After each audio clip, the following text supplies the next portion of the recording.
Welcome to this section. Great work so far.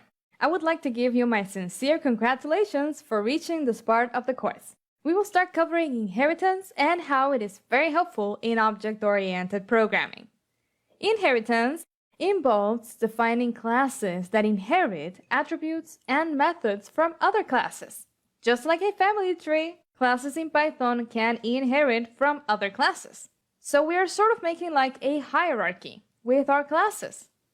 Inheritance helps us reduce code repetition. It also helps us to reuse the code that we have written and improve readability. We will write more concise and understandable code, so we will organize our projects better. So overall, we will have a better design for our code. Inheritance helps us to follow the principle of don't repeat yourself, DRY. It basically states that whenever we can, we should aim to reduce code repetition in our programs. For example, let's say that we need to represent a triangle and a square in our program. They both have common characteristics, such as, for example, the number of sides and the color. And they also have common functionality, such as, for example, displaying the length of their sides, displaying their color, or changing color. So, we could make these two classes, triangle and square, inherit from a more general class called polygon. Both triangles and squares are a type of polygon. So we can write the common attributes and functionality that they share in this more general class and make them inherit the attributes and methods from the general class. This is the basic principle of inheritance.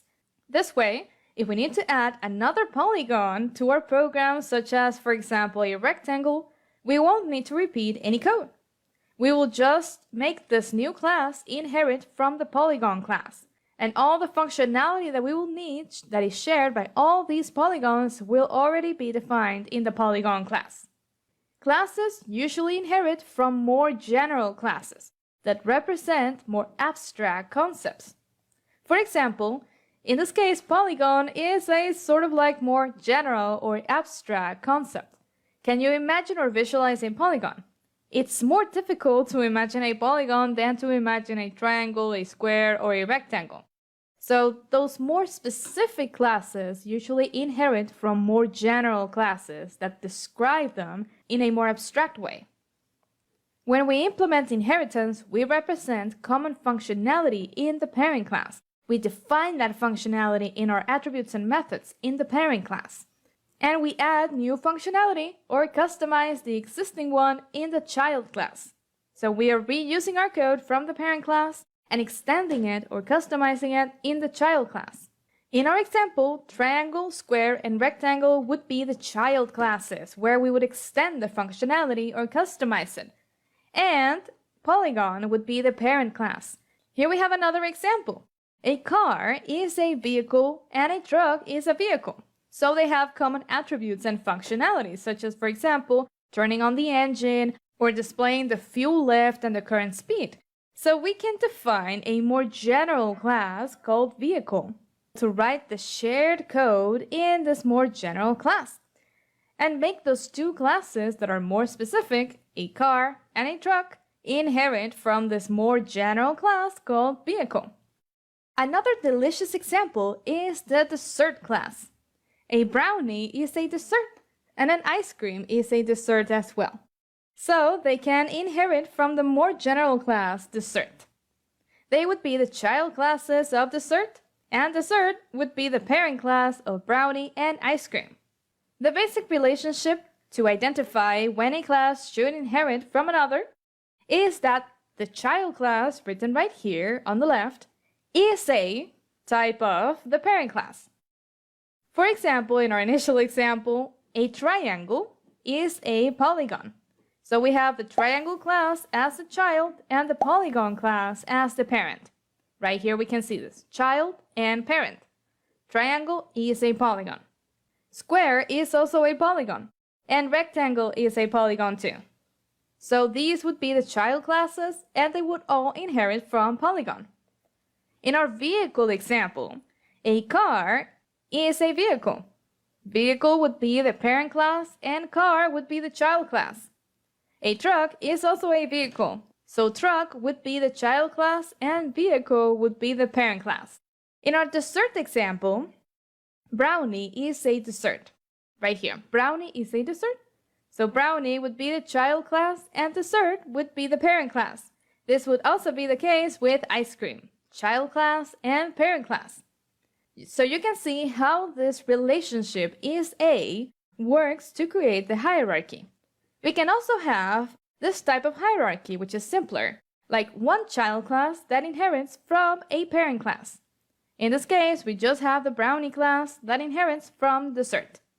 A class can also inherit from multiple classes, and multiple classes can inherit from the same class.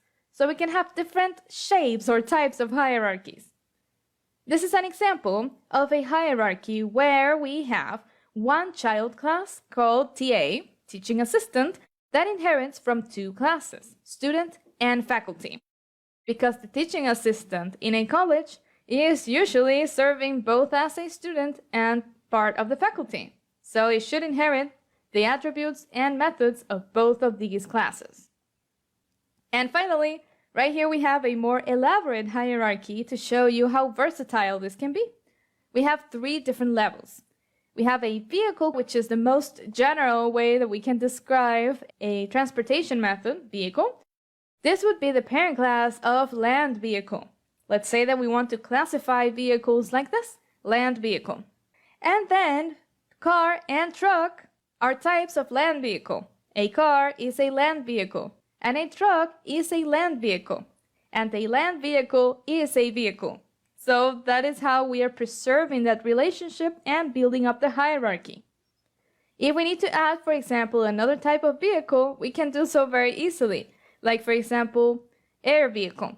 For an airplane, we would add another class that inherits from vehicle. And that way we can extend our hierarchy and the functionality of our program very easily. That is why we use hierarchies, because we can reuse code, avoid code repetition, and make our code more understandable and readable. Awesome! Please take a moment to analyze the objects around you and how you could represent them in a hierarchy in your code. Now let's see how you can define parent and child classes in Python. It's actually quite simple in terms of the code that we have to write, so let's see how we can do that. This is the general format. We have a superclass, which is the parent class, and a subclass, which is the child class. This is the class that will inherit all the attributes and methods of the superclass. To make the subclass inherit from the superclass, you just need to write the name of the superclass right here within parentheses, after the name of the subclass. Previously, we were just writing a colon after the name of the class, like this. But now, to implement the hierarchy, we will have to add parentheses, and within those parentheses, the name of the superclass. This tells Python that we want our class to inherit from the superclass. For example, if we have a polygon class and we have a triangle class, we could write something like this. The name of the parent class, polygon, is within parentheses, next to the name of triangle, the subclass or the child class that will inherit from polygon. Always remember this. Within parentheses, we write the superclass. Like this. We would have this hierarchy by writing this code. Triangle inherits from polygon. Triangle inherits from polygon. Let's implement this in our code. We will write the class headers to implement this inheritances hierarchy. First, we define the polygon class. We are just writing their headers for now, okay? In the body of the class, we will write pass to fill the body so we can run our code and test that it was defined correctly. After that, we have to define the triangle class. And to make this class inherit from polygon, we just need to write that name right here, polygon. And we add pass right here. This is telling Python that we want the triangle class to inherit from the polygon class. We're basically creating the hierarchy that you saw in the diagram.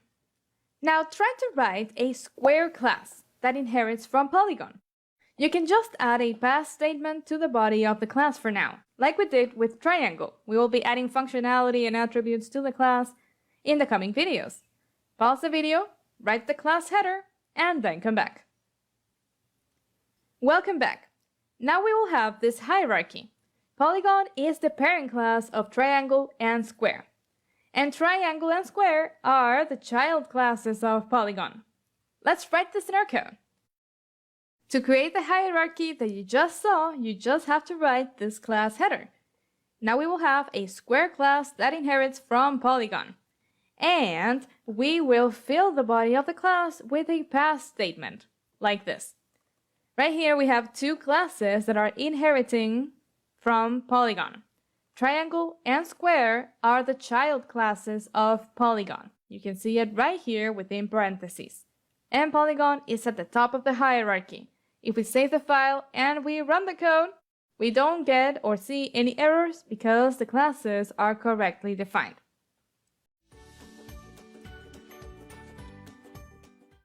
Now that you know how to tell Python that you want your class to inherit from another class, let's see how you can make your class inherit the attributes of the class.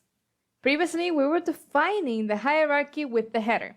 Now we will dive into the details of how you can inherit the attributes of the superclass. Let's see this in our code. We will start by defining a polygon class. We write the header first, and then we will have to define the init method, like this. Each polygon will have a particular number of sides, and it will have a color. So we say number of sides. We assign them as instance attributes, color and color. In this section, we will be working with public attributes right here to focus on inheritance. But you already know how to work with non-public attributes in Python. Okay, so now we have our polygon class. So let's define our triangle class and make this class inherit from Polygon. In the previous video, you learned how to write these class headers to set up the inheritance. We're just going to have an empty body for this class, but we can still use it. Let's see how. We will fill the body of this class in this section, but just by writing this line, we're already making the class and making it inherit from Polygon, so we can create instances of triangle. Yes, that is surprising. With inheritance, we can still create instances of triangle, like we are doing right here. We're going to call this instance myTriangle. It will be an instance of triangle. And what do we have to provide right here as arguments? We see parameter color unfilled and parameter number of sides unfilled. And those parameters are these parameters that we can see right here, color and number of sides. These are the parameters of Polygon. By default, when you don't write the init method in this class, in this child class, you can create instances by using this init method from the superclass. When we create a triangle instance, we will actually be creating them by calling this method, init. We will have to provide the number of sides and the color. The color will be blue, and the number of sides, we're going to set this as a parameter, will be 3. Okay, awesome, we don't see any errors right here. What do we have to do then? We're going to check if the triangle instance actually has the attributes that we defined. Number of sides and color. We're using dot notation to access these attributes. You can immediately notice that it does have the attributes because we don't see any yellow warnings. If we save the file and we run the code, we see this as the output. The number of sides is 3, the value that we passed right here, for the number of sides parameter. And the color is blue right here, because this corresponds to the color parameter that we defined right here. Great, so now you know that if we don't define the init method in the subclass or in the child class, when we create an instance of that class, by default, the init method of the superclass will be called. If the subclass has its own init method, the attributes of the superclass are not inherited automatically. Previously, we inherited the attributes of the superclass automatically because the subclass didn't have its own init method. But if it does have that method, then we must write it explicitly. Let's check that this is true and how we can do this with our triangle class. Let's see how we can do this in our code. Here we have our polygon and our triangle class. Let's add or define an init method for the triangle class, right here. The triangle will have a base and a height. These are the two attributes that we will define for the triangle instances. We are writing the init method with the same syntax that we typically use. But right here we see a warning. We see call to init of the superclass is missed. What does it mean? Well, if we try to run the code right now, let's see what we get. Now we see this error. Attribute error, triangle object has no attribute number of sides. This line is throwing this error. Print my triangle number of sides. Why? Because now the triangle doesn't have this attribute. When we define the init method in the subclass, we are sort of like hiding the method from the superclass. So this init method is the one being called. We are not creating anywhere in the body of this method a number of sides attribute. This is why we get this error. We are not creating these attributes because this method in the superclass is not being called. So how can we fix it? Let's see this in detail. This is a line of code that you have to write to make your child class inherit the attributes. First, we write the name of the superclass, the class that you wrote within parentheses. We can also write super right here instead of the name of the class, super followed by parentheses. Then we write a dot, the word init, because we're actually calling the init method of the superclass, then self. This time we do have to specify self, and finally we have to pass any arguments that the method requires. Let's do this. Let's implement init in the triangle class, and you will see how the attributes are now inherited. To fix this error and to add these two attributes to the triangle instances, number of sides and color, we have to write the line that you just saw. How can we do this? Well, we write the name of the class, which is polygon, the same name that we wrote within parentheses, and then we're saying call the init method of the polygon class. And how can we call this method? Well, we need to pass these arguments. This time we do have to specify the value of self, because self is this one right here, the instance of triangle that is being created. We are passing it as an argument to the init method of the superclass, so we have to specify it. And then we have to specify the number of sides and the color. We can pass a fixed value when we call this method. So for example, triangles always have 3 sides. We can define this as a constant, as a class constant, and just pass that value as the argument. We say triangle dot number of sides. This value will be 3. And then we also have to specify the color. For that, we will need to add another argument right here, a third argument, so we can specify the color when we create the instance. We add it to the init method of triangle as a parameter, and then we are passing that value as an argument when we call init of the polygon class, right here. This line does all the magic that we need. It calls the init method of polygon, so it adds these two instance attributes to the instance that we create of the triangle class. Right now, since we made some changes to the init method, we have to make some changes to how we create the instance. Now we have to specify the base, the height, and the color. Let's say, for example, base 5, height 4, and color blue, like this. Now we don't see any errors because we're passing the 3 arguments that the init method of the triangle class requires. And we're still going to get the other attributes of the superclass because we are calling this right here. Now, if we try to access the attributes number of sides and color, we don't see any warnings because our triangle will have those attributes. Number of sides, color, we can also print the base and the height. So you can see that we are actually adding more attributes to the triangle that any polygon does not necessarily have. Not all polygons have a base and a height. So that is why we are defining them right here in the triangle class instead of the polygon class. If we save the file and we run the code, we see this right here. Number of sides of the triangle is 3, which is correct. The color is blue, the color that we specified right here. When we write blue right here, this argument is passed to the init method of triangle. It is assigned to the parameter color. Then we pass that value as an argument to the init method of polygon right here. It is passed as an argument. It is received right here by the parameter, and then it is assigned as an instance attribute for the instance. This is basically how the process works behind the scenes. We're going up in the hierarchy and we are calling the method of the superclass. And we also have the values of the triangle, base and a height, 5 and 4, that we assigned right here.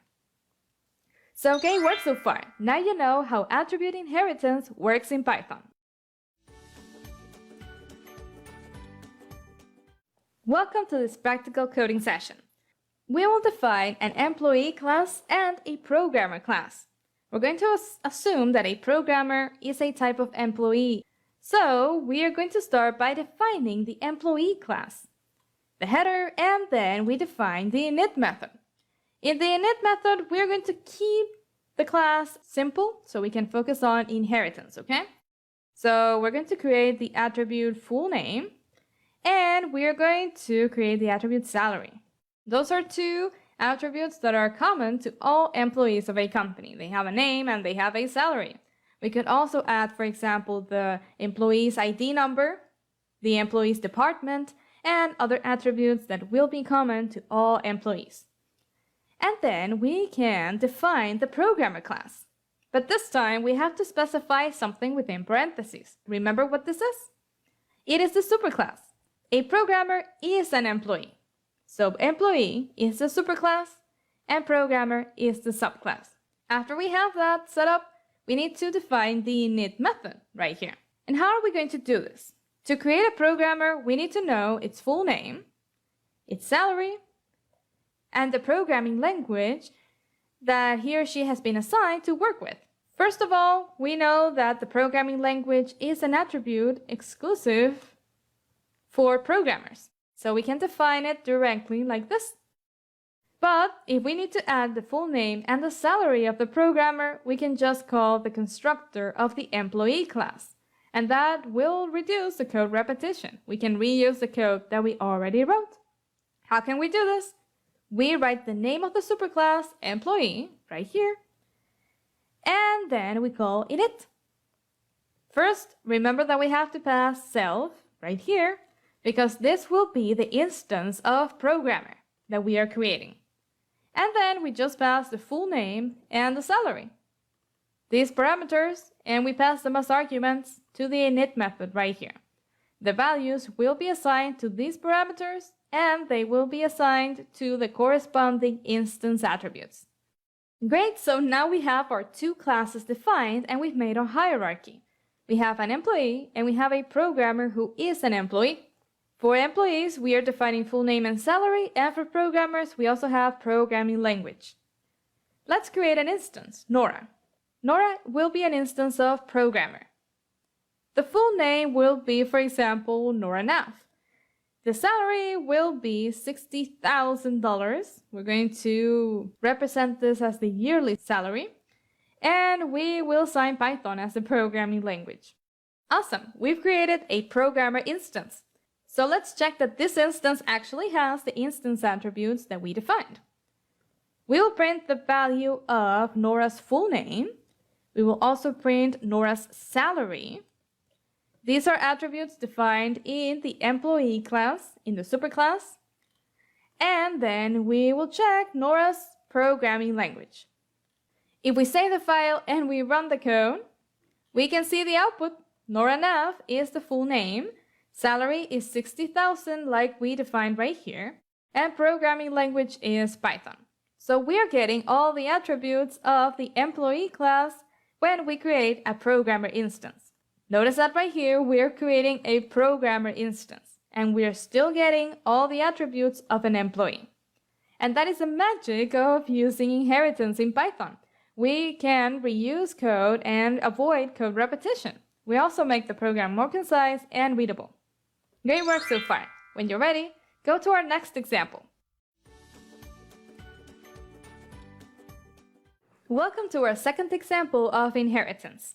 In this example, we are going to create a character class, a player class, and an enemy class. Player and enemy will be types of characters in the game. So they will be child classes, and character will be the parent class. So let's start by defining the character class.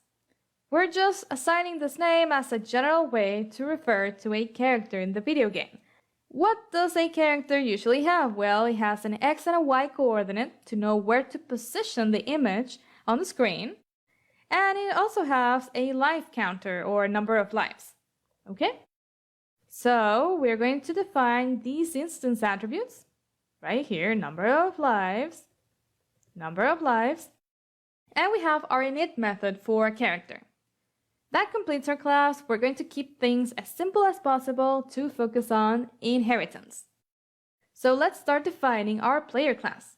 Player is a character, so it has to inherit from the character class. We write the name of the class, of the superclass, or the parent class within parentheses. So let's start defining the init method. What do we need to know for the player in addition to the initial X and Y coordinates and the number of lives? Well, we might want to keep track of the score of a particular player in the game.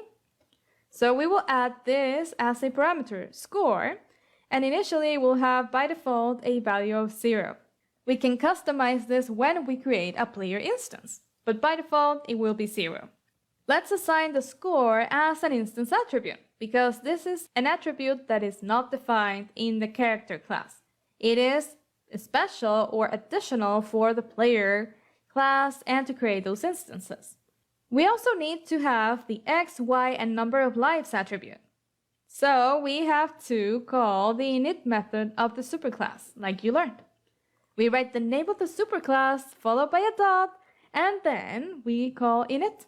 The first argument has to be self, and then we pass the necessary arguments. In this case, they are X, Y, and number of lives. But we want all players to start at a particular location on screen. And we also want all players to have the same initial number of lives.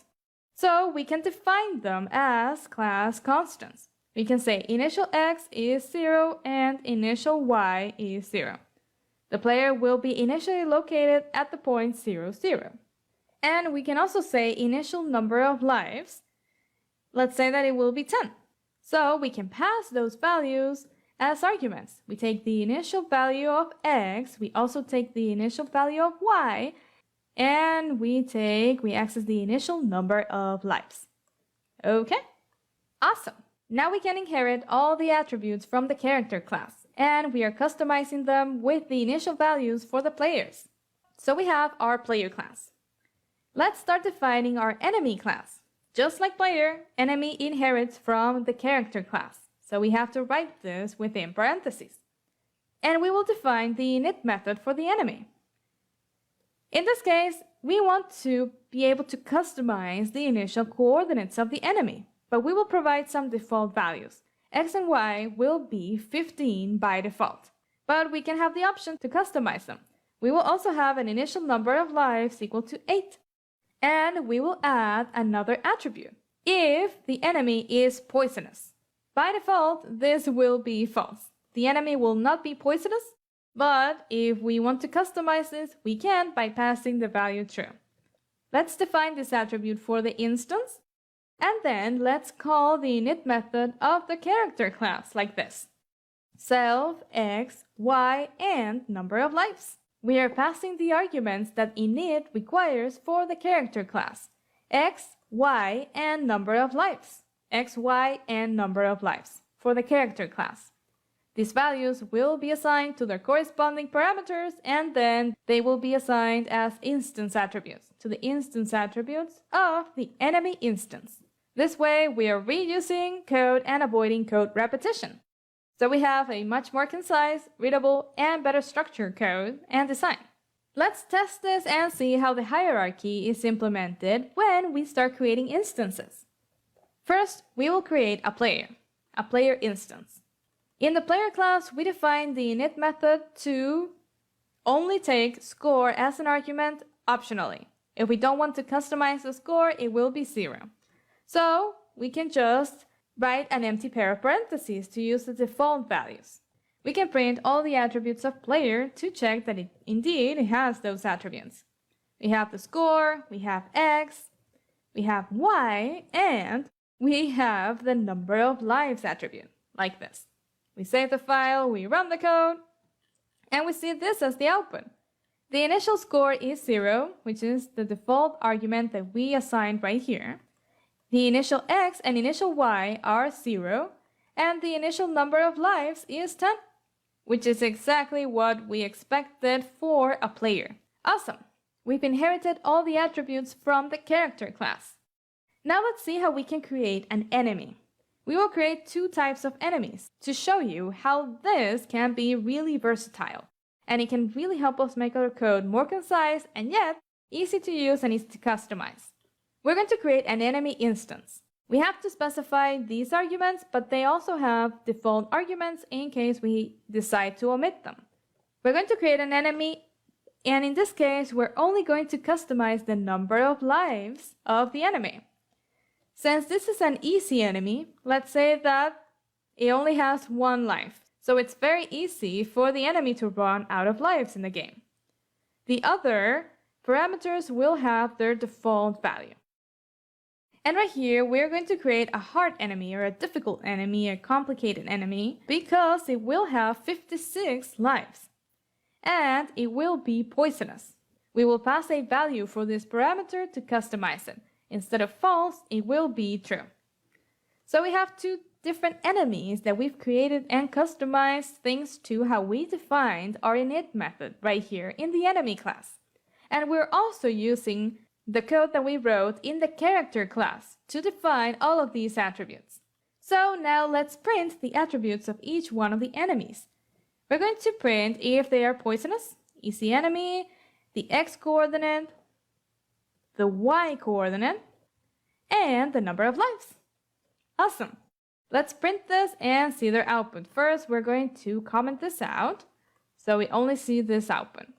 We see this? Easy enemy is not poisonous, because this is false. The initial X and Y coordinates are 15, which are the default values that we defined right here, and the number of lives is 1. It only has 1 life, which is what we defined right here. We customize the value of the argument. Great, so now we replace this easy enemy by a hard enemy, and then we run the code. The only changes are the values that we customized. For example, true, right here, because this enemy is poisonous. Then we see 15 for X and Y, which is the same. And then we see 56 for the number of lives, which we customized right here. Notice the power of inheritance. With just a few lines of code, we are writing all of this logic and hierarchy, and we are reusing this code. Imagine how beneficial this will be when we start writing more complex classes and we start to set up the inheritance and the hierarchy. Now you know how to work with inheritance in Python, how to make your classes inherit attributes from other classes. Welcome to this section. Now you know how to inherit attributes from a class. So let's see how you can make your child class inherit methods from the parent class, so you can reuse the existing functionality.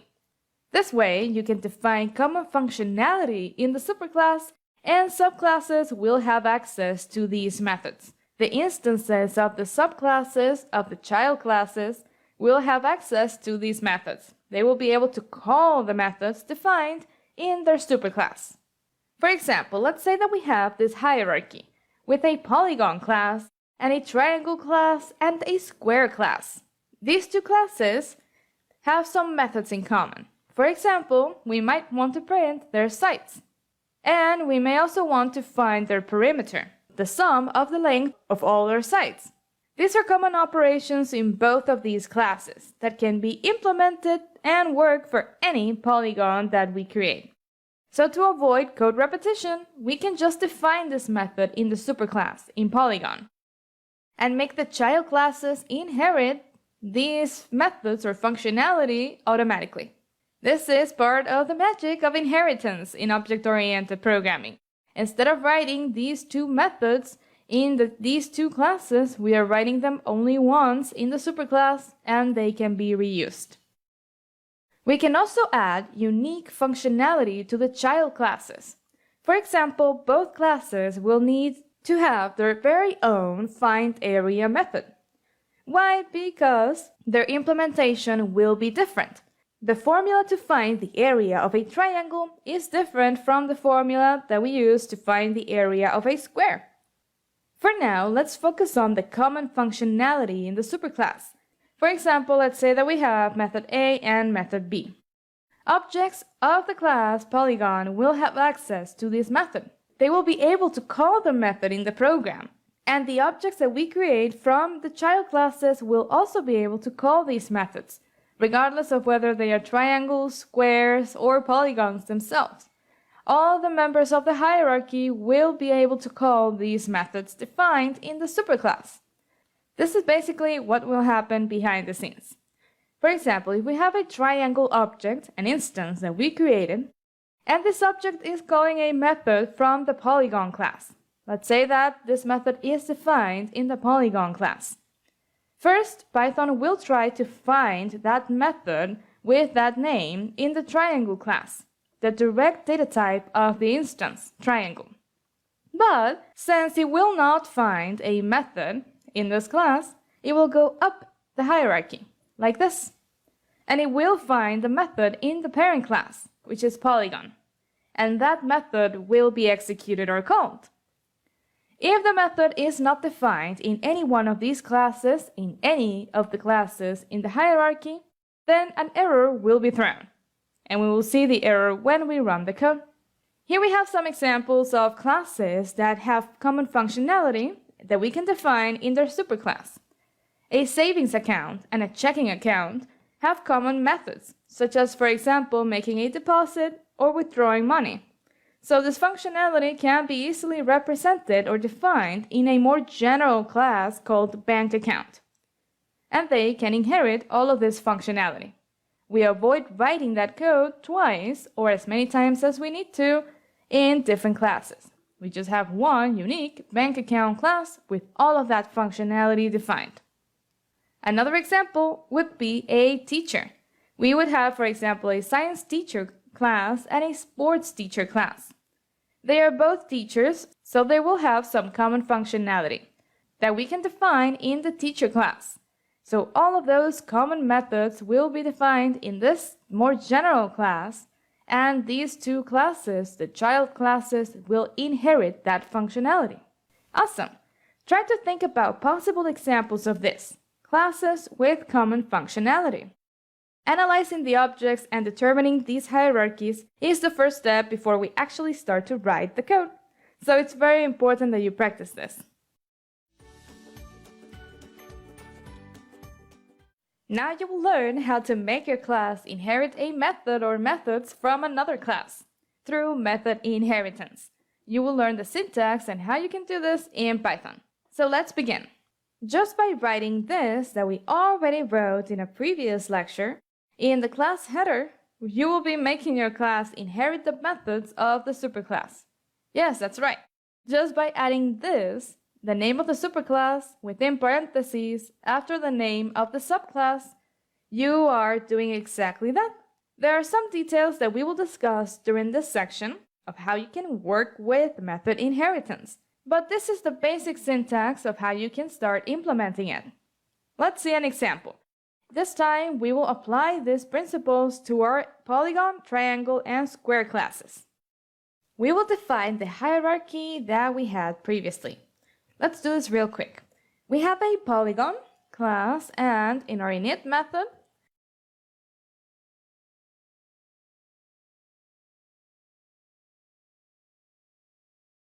now we have our polygon class, and then we have to define our triangle class. This class will inherit from polygon. We say number of sides is 3, And then we define the init method, base, height, and color. We're going to define these instance attributes, base and height, because they are unique for the triangle class. And then right here, we are going to inherit the attributes from Polygon.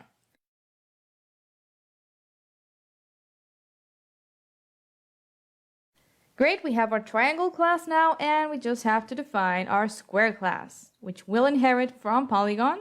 We also defined the number of sides constant and the init method. In this case, for the square, we will take the length of the side length, and we are going to define this right here, side length, and Polygon, init, square the number of sides to get the number of sides and the color. These are the arguments of the init method of Polygon that we are calling right here to get those attributes and right here to get those attributes. Okay, so now let's start setting up our method inheritance. Just by writing this within parentheses, we're already inheriting the attributes of Polygon to these child classes. So in this case, Polygon doesn't actually have an additional method besides init. So let's add one. Let's define one. We're going to add a method that is going to describe the polygon. Okay, what are we going to print? We're going to print a descriptive message that will say something like this. This polygon has, let's indicate the number of sides of the polygon, 3 sides for example, and it's, for example, blue, green, or yellow, the color of the polygon. And that will be the message printed when we call describe polygon.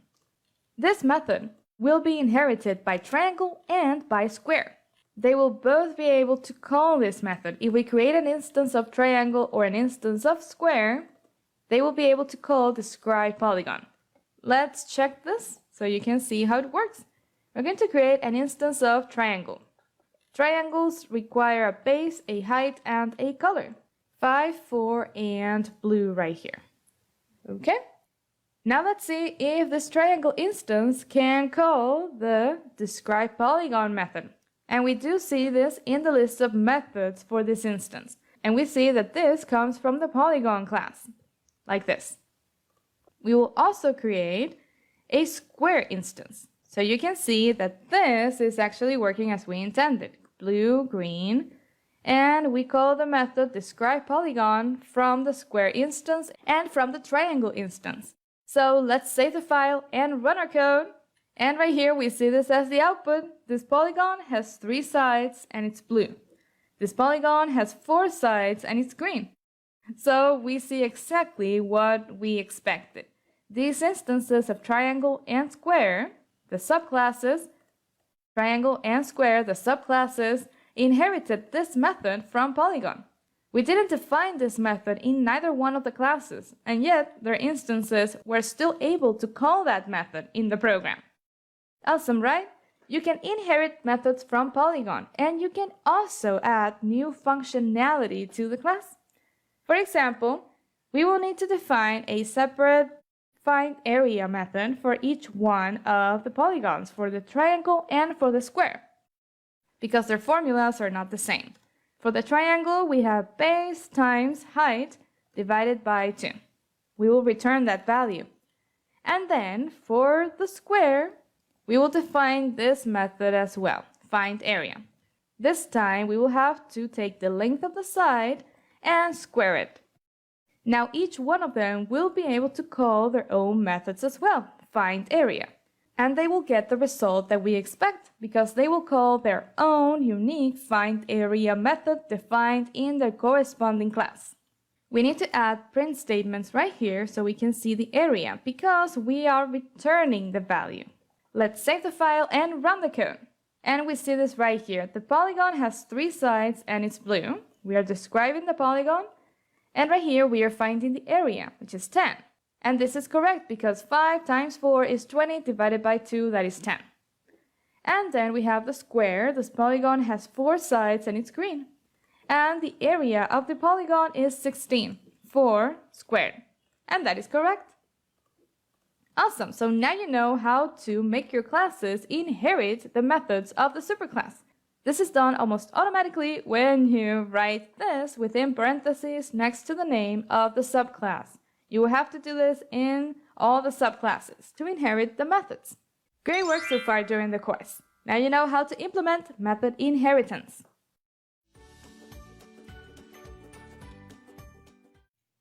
Now let's see something very interesting that can happen when you inherit methods from another class and you also define new methods in your child class.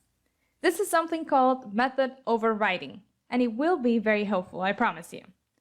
According to Merriam-Webster Online Dictionary, to override something means to prevail over that thing, to neutralize the action of, or to extend or pass over another thing.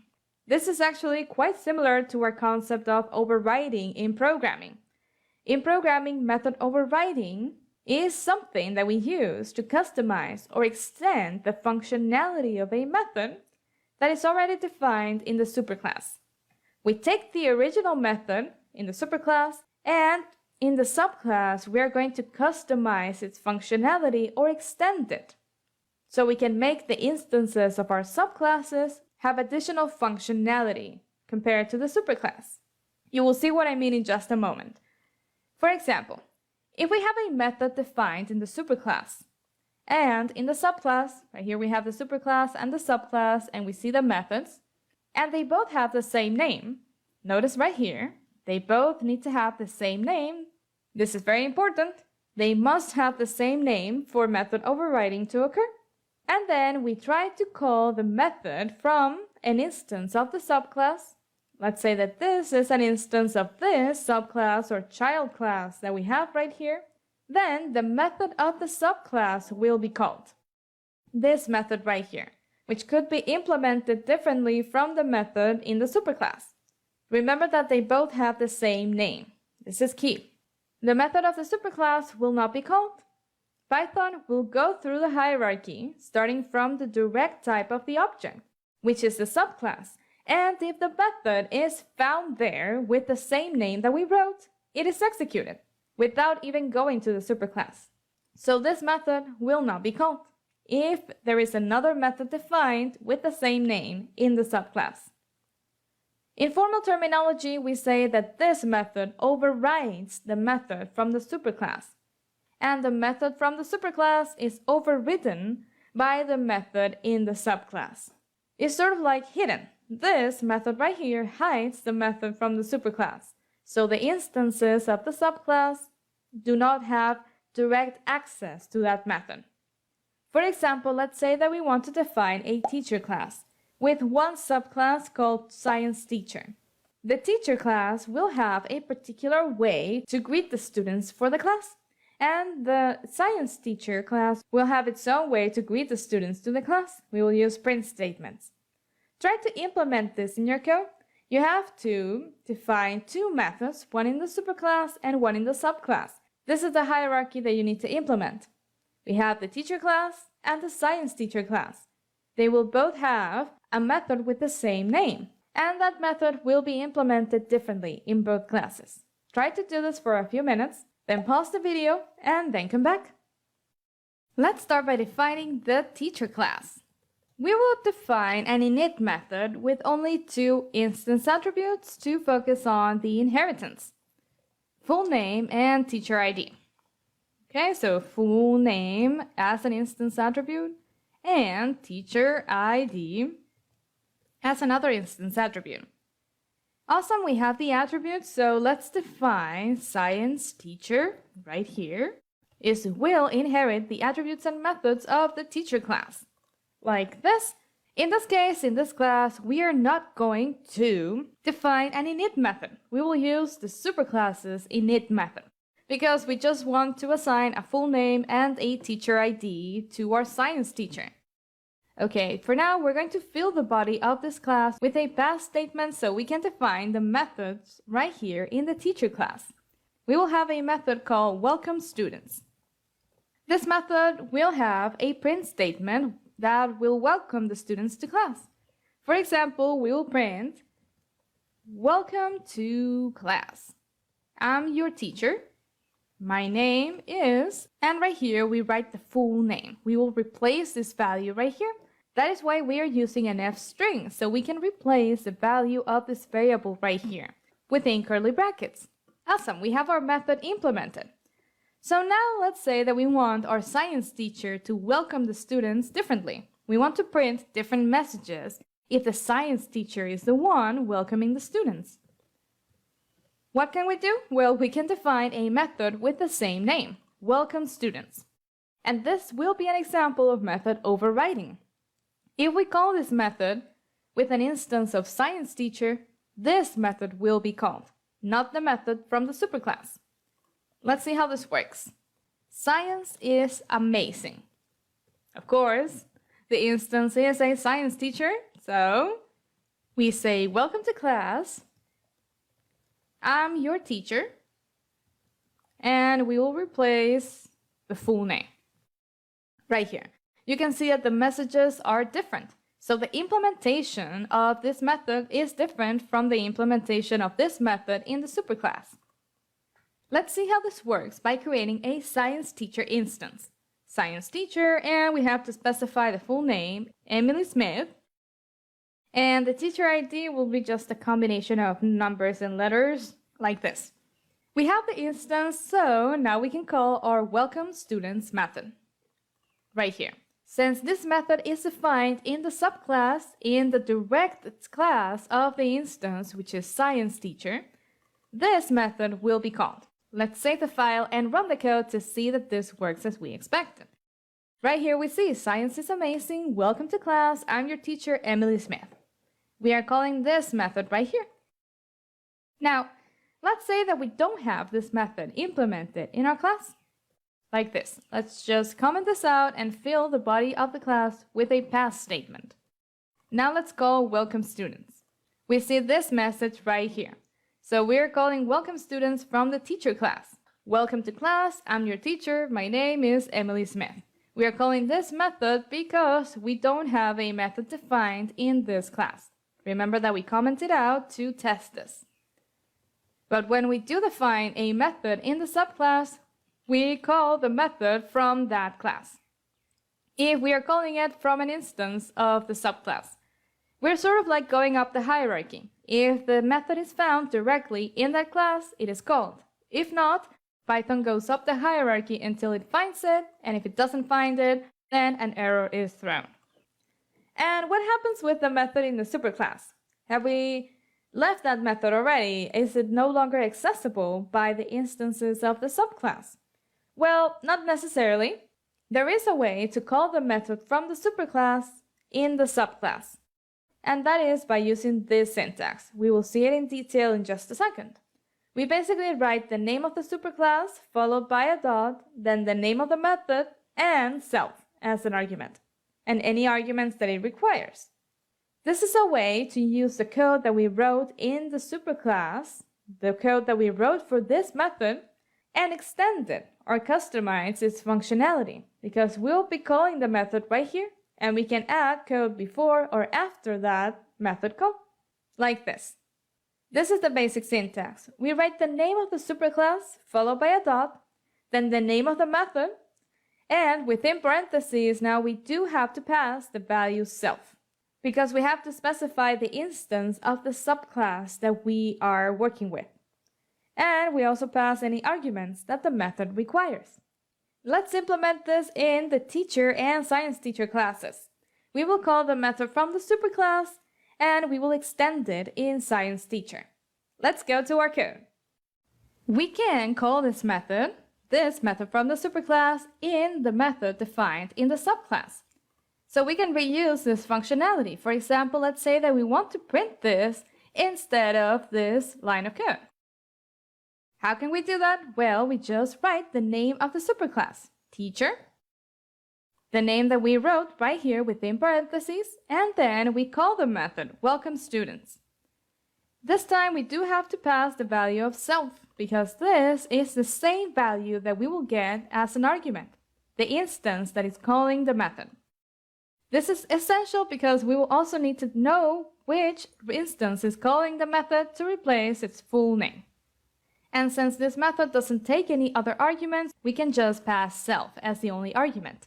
Now let's run the code and see what we get as the output. Science is amazing. Right here, this is the line that we added in the subclass in this method. And then we see this line. Welcome to class, I'm your teacher, my name is Emily Smith. This is the line of code that we wrote in the implementation of this method in the superclass. So we're actually calling this method right here. We're calling the method from the superclass and we are getting the output that we expected. And notice how we are customizing the value of self.fullName with the full name of the instance that called the method. In this case, Emily Smith. There is also another alternative syntax that we can use, where instead of writing the name of the superclass, we write super right here. This will have exactly the same effect. It will call the method from the superclass. The effect will be exactly the same. This is the basic syntax. First, we write super with empty parentheses, an empty pair of parentheses. Then we write a dot, the name of the method, and finally, within parentheses, any arguments that the method requires. And this will work exactly the same. We will do this in our teacher and science teacher classes. We just need to make this small modification, replacing the name of the superclass teacher with super. Okay? Try to do this for a second, pause the video, try to make this small modification, and then come back so we can start working on this code. In this case, we just need to make this small modification. Replace the name teacher right here with super and empty parentheses. In this case, we don't have to pass self as an argument if we use super. Super, empty parentheses, a dot, the name of the method, and finally, parentheses. If the method takes any arguments, we would pass the arguments right here. If we save the file and we run the code, we see that we get the same output. The functionality is exactly the same, but now we are using super instead of the name of the class. Great work! Now you know what method overriding is, how you can identify it, how you can implement it, and how to use the alternative syntax with super. When you're ready, go to the next video, and I will see you there.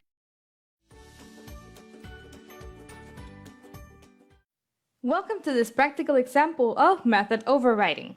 In this case, we're going to work with our backpack class, the class that we have been working with during the course. Let's define our backpack class. Now we're going to define a hierarchy because we will have the general class backpack and we will also have a subclass called school backpack.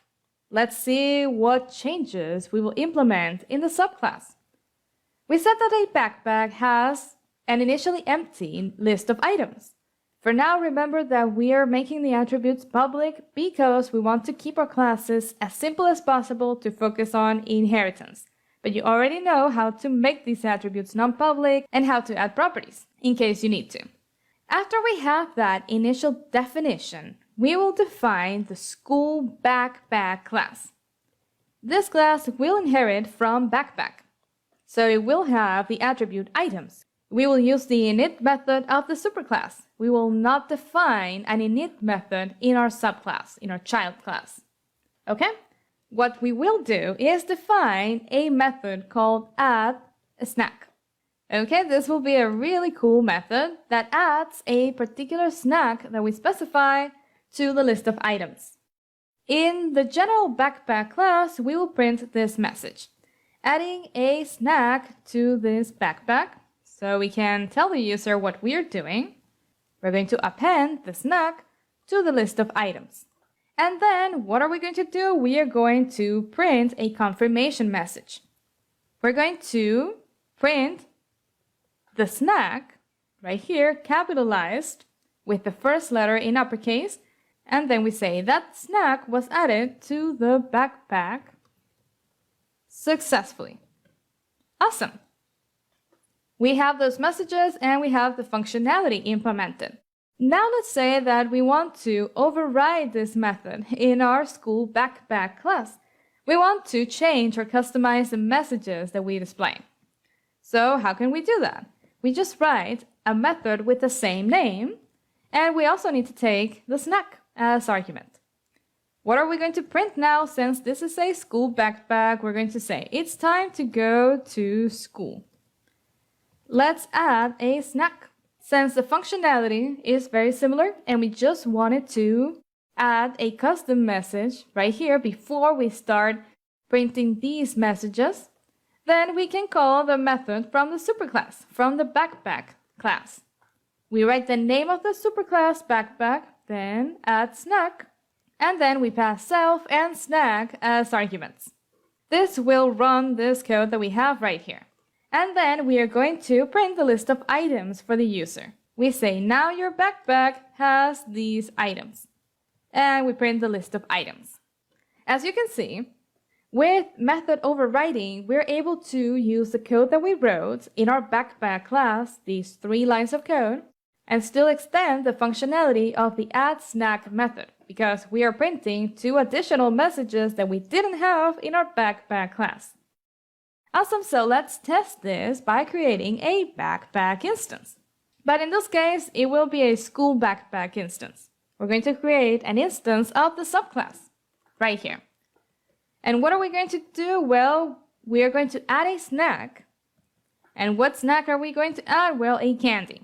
If we save the file and we run the code, we see this right here. It's time to go to school. Let's add a snack. This is the first line that we have right here. Adding a snack to the backpack is a line that we have right here in the method definition in the superclass. Why? Because right here we are calling the method from the superclass. We will have these 3 lines. Adding a snack to the backpack, then we are going to append it to the list. Candy was added to the backpack successfully.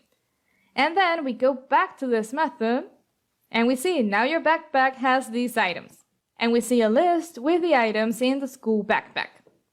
This is another example of how you can use method overriding to extend the functionality of your methods. Right here, we are reusing the code. We only wrote it once, and we can call it in our subclasses to avoid code repetition. And still, we can extend their functionality, or we can even replace their functionality entirely. We just need to write a method with the same name in the subclass, and that will automatically result in method overriding. Awesome work! Now you've worked on several examples and you know how method inheritance works, how you can implement it in Python, and how method overriding works. Great work so far during the course!